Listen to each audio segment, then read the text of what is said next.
Hi friends, welcome back to our channel. இன்னைக்கு நம்ம பார்க்க போற இந்த ஒரு வீடியோல ஆர்ஆர்பி தரப்புல இருந்து NTPC நோட்டிபிகேஷன் வந்து அனௌன்ஸ்மெண்ட் பண்ணிருக்காங்க. NTPC மீன்ஸ் வந்து நான் டெக்னிக்கல் பாப்புலர் கேட்டகரிஸ்ல வந்து ஒரு 6 விதமான போஸ்டிங் வந்து கொடுத்திருக்காங்க. இந்த 6 விதமான போஸ்டிங்கை வந்து ஃபுல்ஃபில் பண்றதுக்காக வந்து எக்ஸாமினேஷன் நடத்தி அதுல இருந்து ஆட்களை தேர்வு செஞ்சு தான் வந்து இந்த ஜாபுக்கு வந்து கன்ஃபார்ம் பண்ணுவாங்க.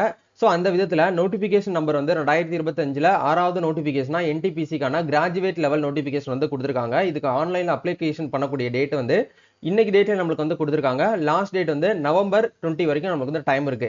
இந்த வீடியோல NTPC இந்த எக்ஸாமுக்கு வந்து யாரெல்லாம் அப்ளை பண்ணலாம், ஏஜ் லிமிட் என்ன, ஏஜ் ரிலாக்ஸேஷன் வந்து என்ன, சேலரி ரேஞ்ச் வந்து எப்படி இருக்கும், நம்ம சென்னையில இருக்கக்கூடிய டிவிஷனுக்கு வந்து எவ்வளவு வேகன்சிஸ் வந்து கொடுத்திருக்காங்க, கம்யூனிட்டி வைஸ் வரைக்கும் வந்து அப்பர் ஏஜ் லிமிட் வந்து என்ன அப்படிங்கிற பத்தி ஒரு கம்ப்ளீட்டான ஒரு அப்டேட் வந்து நம்ம பேசிக்கா நோட்டிபிகேஷனை பார்த்துட்டு எப்படி வந்து இந்த NTPC எக்ஸாமுக்கு வந்து ஆன்லைன்ல அப்ளை பண்றது அப்படிங்கறத டெமோவும் உங்களுக்கு இந்த வீடியோல வந்து சொல்லியிருக்கேன். முடிஞ்ச வரைக்கும் இந்த வீடியோ வந்து ஸ்கிப் பண்ணாம ஃபுல்லா பாருங்க. வீடியோக்குள்ள போறதுக்கு முன்னாடி இப்பதான் நம்ம சேனலை நீங்க ஃபர்ஸ்ட் டைம் பாக்குறீங்க அப்படின்னா இந்த வீடியோக்கு கீழே இருக்கக்கூடிய ரெட் கலர் சப்ஸ்கிரைப் பட்டனையும் பக்கத்துல இருக்கக்கூடிய அந்த பெல் பட்டனை கிளிக் பண்ணி ஆளுங்கிறத அப்லோட் பண்ணிச்சுக்கோங்க. நம்ம சேனல்ல இருந்து போஸ்ட் பண்ணக்கூடிய ஒவ்வொரு லேட்டஸ்ட் அப்டேட்ஸும் ஈஸியா நீங்க மிஸ் பண்ணாம பார்த்து தெரிஞ்சுக்க முடியும். சரி வாங்க இப்ப நம்ம டைரக்டா வீடியோக்குள்ள போகலாம். ஓகே, இந்த வீடியோக்கு கீழே NTPCக்கான அபிஷியல் நோட்டிபிகேஷன் PDF லிங்க் வந்து கீழே டிஸ்கிரிப்ஷன்ல வந்து கொடுத்துருக்கேன். உங்களுக்கு தேவைப்படக்கூடியவங்க நீங்க அதை கிளிக் பண்ணி வந்து யூஸ் பண்ணிக்கிற முடியும். சரிங்களா? ஓகே, இது எங்க இருந்து ரிலீஸ் பண்ணிருக்காங்க அப்படின்னா government of India ministry of railway, அதாவது இந்தியன் ரயில்வேல இருந்தா நம்மளுக்கு இந்த ஒரு ஆப்பர்ச்சுனிட்டி வந்து கொடுக்குறாங்க. NTPC சென்ற ஆண்டு வந்து NTPC வந்து நடந்தது. அதே மாதிரி வந்து இந்த வருஷமும் வந்து நம்ம எக்ஸ்பெக்ட் பண்ணாத அளவுக்கு வேகன்சிஸ் அப்படிங்கிறது அதிகமா வந்து இன்க்ரீஸ் ஆயிருக்குது. சரிங்களா? ஓகே, இப்போ வந்து நோட்டிபிகேஷன் வந்து 2025ல 6வது நோட்டிபிகேஷனா தான் வந்து ஆர்ஆர்பி தரப்புல இருந்து கொடுத்திருக்காங்க. நோட்டிபிகேஷன் அந்த எக்ஸாமினேஷனோட பேர் வந்து NTPC ஷார்ட்டா சொல்லுவோம். ஃபுல்லா நம்ம பார்க்கும்போது நான் டெக்னிக்கல் பாப்புலர் கேட்டகரிஸ், இது வந்து கிராஜுவேட் லெவல், அதாவது நீங்க வந்து எனி டிகிரி படிச்சவங்க இதுக்கு வந்து அப்ளை பண்ணலாம் அப்படிங்கறத சொல்லியிருக்காங்க. டிகிரிஸ் வந்து டிகிரி ஹோல்டரா வந்து இருக்கணும். இப்போ ஃபைனல் இயர் படிக்கிறவங்க, செகண்ட் இயர் படிக்கிறவங்களாம் அப்ளை பண்ணலாமான்னு கேட்டீங்கன்னா பண்ண முடியாது. நீங்க வந்து முழுமையா உங்ககிட்ட டிகிரி சர்டிபிகேட் உங்க கையில இருக்கக்கூடியவங்க தாராளமா நீங்க வந்து அப்ளை பண்ணலாம். 2025ல பாஸ் அவுட் ஆனவங்களும் தாராளமாக இதுக்கு வந்து அப்ளை பண்ணலாம். சரிங்களா? ஓகே, இப்போ இந்த NTPCக்கான அபிஷியல் நோட்டிபிகேஷன் வந்து அனௌன்ஸ்மெண்ட் பண்ணிருக்காங்க.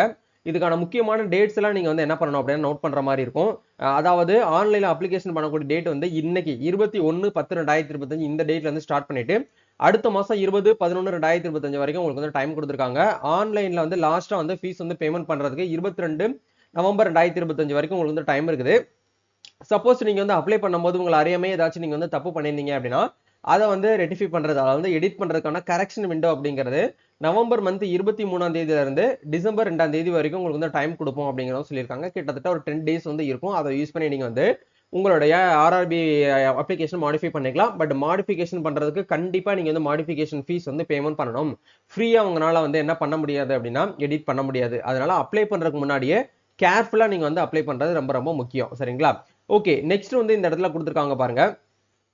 candidates must provide the details application portal, அதாவது இந்த இடத்துல 3/12/2025 இருந்து 7/12/2025 வரைக்கும் உங்களுக்கு வந்து அதுக்கான அந்த எலிஜிபிலிட்டி சர்க்கிளுக்கான கேண்டிடேட்ஸ் லிஸ்ட் வந்து உங்களுக்கு வந்து ப்ரொவைட் பண்ணுவோம். அதாவது இந்த அப்ளிகேஷனோட போர்ட்டலே வந்து கொடுப்போம் அப்படிங்கிற சொல்லியிருக்காங்க. அதாவது யாரோட அப்ளிகேஷன்லாம் வந்து எக்ஸாமினேஷனுக்கு வந்து ஷார்ட் லிஸ்ட் ஆயிருக்கும் அவங்களோட அப்ளிகேஷன் இந்த இடத்துல நாங்க வந்து கொடுப்போம் அப்படிங்கறத வந்து சொல்லியிருக்காங்க. இதுதான் வந்து இம்பார்ட்டன்டான டேட்ஸ். சரிங்களா? இதெல்லாமே நீங்க வந்து பார்த்ததுக்கு அப்புறம் அப்படி கீழே ஸ்க்ரோல் பண்ணீங்க அப்படின்னா இந்த NTPCல என்னென்ன போஸ்டிங் ப்ரோ இருக்கு அப்படின்னு நிறைய பேருக்கு வந்து ஒரு காமன் டவுட்ஸ் வந்து இருக்கும். இதுல வந்து ஒரு கிட்டத்தட்ட ஒரு 6 விதமான போஸ்டிங் வந்து கொடுத்திருக்காங்க. நம்ம இந்தியால இருக்கக்கூடிய அனைத்து ரயில்வே ஸ்டேஷன்லயுமே வந்து வேலை வாய்ப்பு அப்படிங்கிறது வந்து இருக்குது. சரிங்களா?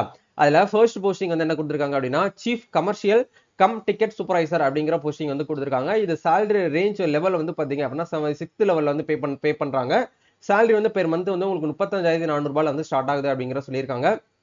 இதுக்கான அப்பர் ஏஜ் லிமிட்டை பொறுத்த வரைக்கும் 18 வயசுல இருந்து 33 வயசு வரைக்கும் எல்லா போஸ்டிங்குமே இது வந்து காமன். அதாவது மினிமம் குறைந்தபட்சம் உங்களுடைய வயது வரம்பு அப்படிங்கிறது 18 வயசுல இருந்து அதிகபட்சம் 33 வரைக்கும் வந்து இருக்கலாம்.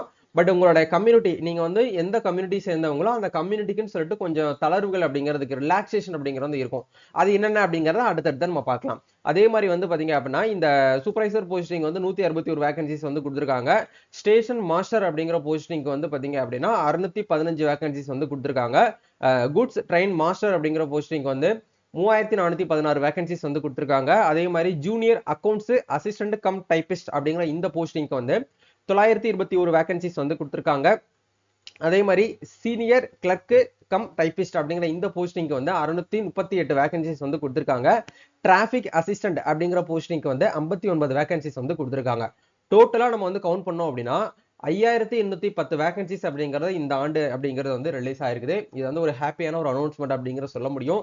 முடிஞ்ச வரைக்கும் நீங்க வந்து ஃபோக்கஸ் டிஎன்பிஎஸ்சி குரூப் 4 பேஸ் பண்ணி தான் வந்து இதுவுமே வந்து ஆல்மோஸ்ட் வந்து உங்களுக்கு வந்து அனலைஸ் சாரி எக்ஸாமினேஷன் வந்து உங்களுக்கு வந்து இருக்கும். பட் டிஎன்பிஎஸ்சி குரூப் 4ல சிங்கிள் எக்ஸாம் தான். பட் இதுல வந்து நம்ம வந்து சிபிடி மோட்ல தான் வந்து எழுத போறோம். 2 எக்ஸாமினேஷன் வந்து இருக்கிற மாதிரி இருக்கும். ஃபர்ஸ்ட் மோட நீங்க வந்து கிளியர் பண்றவங்கள தான் வந்து செகண்ட் மோட வந்து கூப்பிடுவாங்க. அது எல்லாமே உங்களுக்கு அடுத்தடுத்த அப்டேட்ல வந்து சொல்றேன். சரிங்களா? ஓகே. இப்போ இந்த இடத்துல அப்படியே கீழ ஸ்க்ரோல் பண்ணோம் அப்படின்னா பேசிக்கான விஷயத்தை உங்களுக்கு வந்து ரொம்ப ஷார்ட்டா வந்து சொல்லிடுறேன். முக்கியமான விஷயங்கள்லாம் உங்களுக்கு வந்து நான் வந்து மார்க் பண்ணி காமிச்சிருக்கேன் பாருங்க. இப்போ ஏஜ் லிமிட் நம்ம பொறுத்த வரைக்கும் நிறைய பேருக்கு வந்து ஒரு குழப்பங்கள் வந்து வரலாம். 18 வயசுல இருந்து 33 வயசுக்குள்ள இருக்கக்கூடியவங்க மட்டும் தான் அப்ளை பண்ண முடியுமா அப்படின்னு கேட்டீங்கன்னா அப்படி கிடையாது. 18 வயசுல இருந்து 33 அப்படிங்கிறது வந்து ஒரு ஜெனரல் ஒரு காமனான ஒரு இது.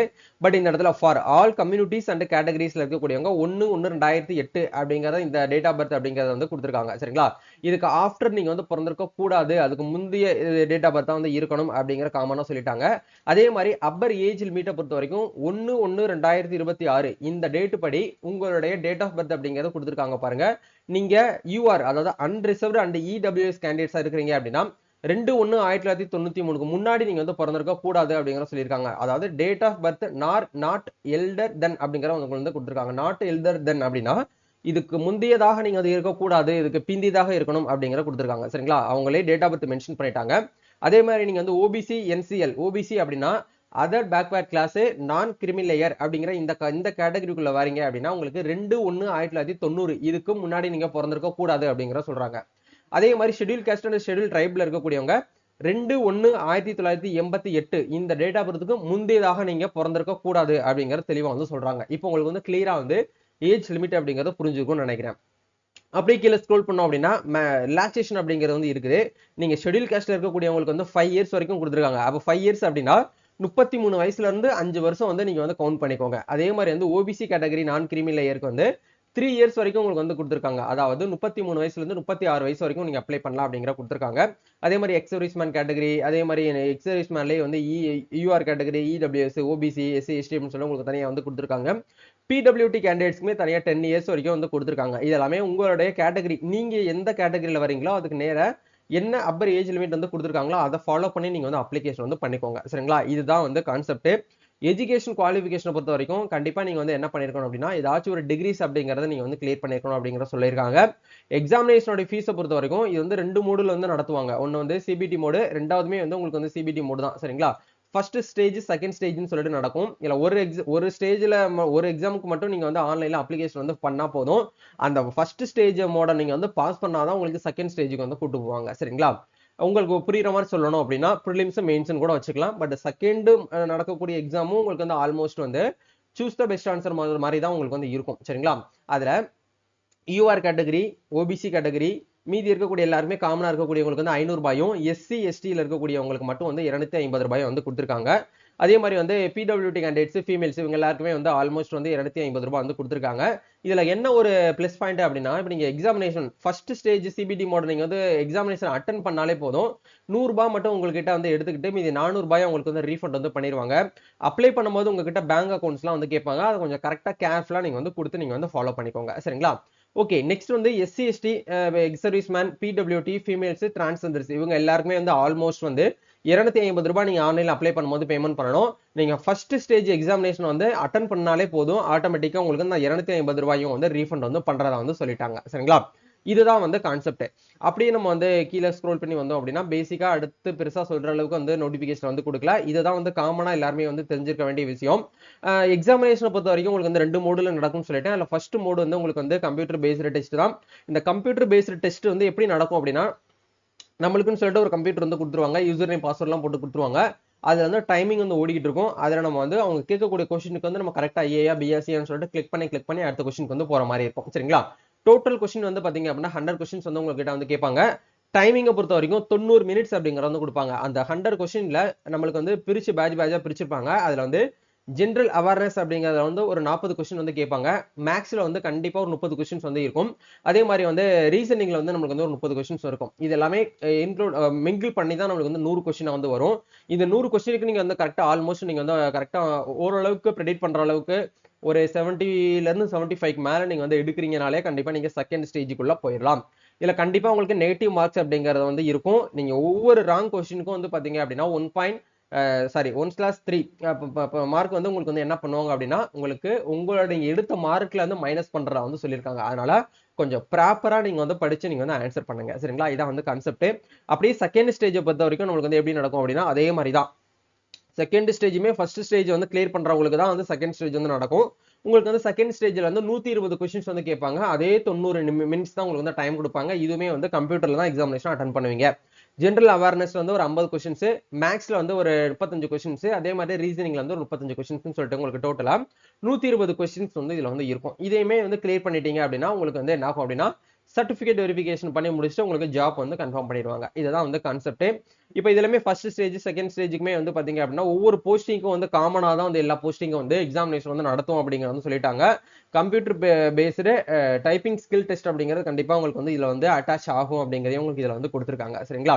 இதுதான் வந்து கான்செப்ட். இப்போ இதுக்கு நீங்க வந்து அப்ளை பண்ணணும் அப்படின்னா இந்த வீடியோக்கு கீழே வந்து உங்களுக்கு டிஸ்கிரிப்ஷன்ல வந்து rrbapply.gov.in அப்படிங்கிற இந்த வெப்சைட் வந்து ஓபன் பண்ணீங்க அப்படின்னா உங்களுக்கு இந்த இடத்துல வந்து சென்ற ஆண்டு அதாவது 2024ல நடந்த ஐசோலேட்டட் கேட்டகரியா இருந்தாலும் சரி இல்ல என்டிபிசியா இருந்தாலும் சரி நீங்க வேற ஏதாவது ஆர்ஆர்பில நீங்க வந்து அப்ளை பண்ணிருக்கீங்க அப்படின்னா கண்டிப்பா உங்ககிட்ட யூசர் நேம் பாஸ்வேர்டு அப்படிங்கிற வந்து இருக்கும். நீங்க இந்த இடத்துல லாகின் அப்படிங்கிற இந்த ஆப்ஷனை கிளிக் பண்ணி ஒன்ஸ் வந்து லாகின் பண்ணி ஆதார் நம்பரை போட்டு செக் பண்ணி பாருங்க. அப்படி உங்ககிட்ட வந்து யூசர் நேம் பாஸ்வேர்டு வந்து இல்ல அப்படின்னா இந்த இடத்துல கிரியேட் அன் அக்கௌண்ட் அப்படிங்கிற இந்த டேபை கிளிக் பண்ணி நீங்க என்ன பண்ணுங்க அப்படின்னா முதல்ல அக்கௌண்ட் வந்து கிரியேட் பண்ணுங்க. ஒரு நபருக்கு ஒரு அக்கௌண்ட் மட்டும் தான் கிரியேட் பண்ண முடியும். ஏற்கனவே உங்ககிட்ட வந்து ஆல்ரெடி வந்து ஆர்ஆர்பி வெப்சைட்ல வந்து அக்கௌண்ட் வந்து இருக்கு அப்படின்னா நீங்க திரும்பவும் வந்து என்ன பண்ண முடியாது அப்படின்னா கிரியேட் பண்ண முடியாது. சரிங்களா? அதனால கொஞ்சம் கேர்ஃபுல்லா நீங்க வந்து செக் பண்ணி பாருங்க. செக் பண்ணி பார்த்துட்டு உங்களுக்கு அக்கௌண்ட்ஸ் வந்து இருக்கு அப்படின்னா நீங்க டைரக்டா லாகின் ஹேர் அப்படிங்கிற இந்த ஆப்ஷனை கிளிக் பண்ணி நீங்க வந்து உள்ள வந்து என்ட்ரி ஆயிடலாம். இந்த எக்ஸாமுக்கு அப்ளை பண்றதுக்கு ரெண்டு விதமா நம்ம வந்து லாகின் பண்ணலாம். ஒன்னு வந்து உங்ககிட்ட ஆதார் நம்பர் இருக்கு அப்படின்னா ஆதார் நம்பர் வச்சு ஆதார்ல லிங்க் பண்ணிக்கூடிய மொபைல் நம்பருக்கு ஓடிபி வரும். அதை வெரிஃபை பண்ணி நீங்க வந்து லாகின் பண்ணிக்கலாம். அப்படி இல்லை அப்படின்னா உங்ககிட்ட டைரக்டா ஆர்ஆர்பி அக்கௌண்ட் இருக்கு அப்படின்னா அதை கிரெடிட்ல வச்சு நீங்க வந்து டைரக்டா உள்ள வந்து போகலாம். இப்போ வந்து ஏதாச்சும் ஒரு அக்கௌண்ட் வச்சு நீங்க வந்து உள்ள வந்து என்ட்ரி ஆயிருங்க. ஓகே, இப்போ டைரக்டா நம்ம அப்ளிகேஷன் பேஜுக்குள்ள வந்தாச்சு. இப்போ இந்த இடத்துல வந்து ஆன்லைன் அப்ளிகேஷன் அப்படிங்கிற இந்த டேபை கிளிக் பண்ணி நீங்க தாராளமா வந்து அப்ளை பண்ணிக்கலாம். சோ அதே மாதிரி வந்து நிறைய பேருடைய ஒரு காமன் டவுட்ஸ் என்ன அப்படின்னா இந்த எக்ஸாமினேஷன் அப்படிங்கிறது இங்கிலீஷ்ல மட்டும் தான் நடக்குமா அப்படின்னு கேட்டீங்கன்னா அப்படி கிடையாது. நம்ம இந்தியாவில் இருக்கக்கூடிய 13 ரீஜனல் இந்தியன் லாங்குவேஜஸ்ல வந்து நடக்கும். அது என்னென்ன அப்படின்னா அசாம், பெங்காலி, குஜராத்தி, கன்னடா, அதே மாதிரி வந்து மலையாளம், மணிப்பூரா, மராத்தி, ஒடியா, பஞ்சாபி, தமிழ், தெலுங்கு, உருது அப்படிங்கிற 13 கேட்டகரியில வந்து என்ன ஆகுது அப்படின்னா இந்த எக்ஸாமினேஷன் அப்படிங்கிறது நடத்துவாங்க. இது வந்து ஷிஃப்ட் பேஸ் தான் வந்து நடத்துவாங்க. சரிங்களா? அதனால மார்னிங் ஷிஃப்ட் ஈவினிங் ஷிஃப்ட் ரெண்டு விதமான ஷிஃப்ட் வந்து பிரிச்சிருப்பாங்க. ஒரே நாள்ல எல்லாருக்கும் எக்ஸாமினேஷன் அப்படிங்கிறது வந்து நடக்காது. சரிங்களா? இதை ஃபாலோ பண்ணி நீங்க வந்து அப்ளை பண்ணிக்கோங்க. ஸோ அடுத்த வீடியோல ஹவு டு அப்ளை எப்படி வந்து அப்ளை பண்ணணும் அப்படிங்கிற ஸ்டெப் பை ஸ்டெப்பான வீடியோவா கண்டிப்பா உங்களுக்கு வந்து போஸ்ட் பண்றேன். முடிஞ்ச வரைக்கும் இந்த ஒரு வீடியோல உங்களுக்கு ஏதாச்சும் வந்து டவுட்ஸ் இருக்கு அப்படின்னா கமெண்ட் பண்ணுங்க. நம்ம நெக்ஸ்ட் ஒரு அப்டேட்ல வந்து மீட் பண்ணுவோம். Thank you. All the best. God bless you.